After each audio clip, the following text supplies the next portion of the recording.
moment as well. But look, I hope we've had a chance to sort of meet amongst each other and sort of do a little bit of connection at the same time. And there'll be time for that afterwards as well, if you can stick around. The difficult conversation that we've had at the leadership team had to somehow be had right across the organisation. Right? So we had to. So that was an interesting discussion. That episode, I'm not sure when that one's going to air, but it was really more about experiential and social learning and open source change management. And letting go of control is a theme that's coming up. So letting go of control rather than doing a lot of telling, a lot of very structured learning programs. We're starting to get a few guests talking about approaches that are more open and co-created, where the learning happens along the way. So I'm just going to circle back to that Fishbowl discussion that I attended this morning. It was in Brisbane, so it took me an hour and a half to drive there from Surfers and an hour to drive back. 2 hours there, networking, an hour and a half on the panel discussion was good. So it was well worth the investment of time, both for two reasons. One, because of what I learned, which I'll come back to, and two, because of some of the connections I made, given that I'm moving to Brisbane and I want to develop my relationships with people in the area.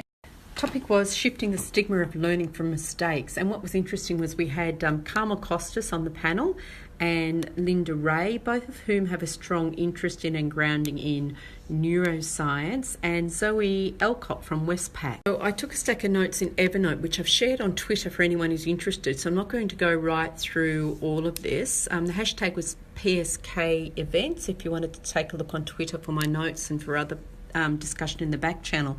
But there's one point here raised by Carmel Costas about what is research, and that for L&D practitioners we often don't refer to academic research because it's too complicated or hard to find, but research and evidence is important to So we talk a lot about making evidence-based decisions, but what does this really mean, and are we well equipped to do it?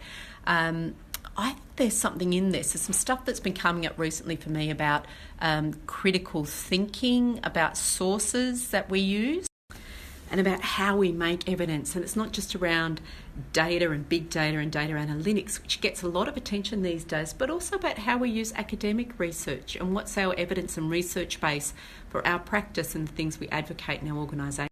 So I'm actually thinking there's something here for me to put more energy into research and getting my head around, and potentially for some programs for learning and development professionals who want to improve their research and critical thinking skills.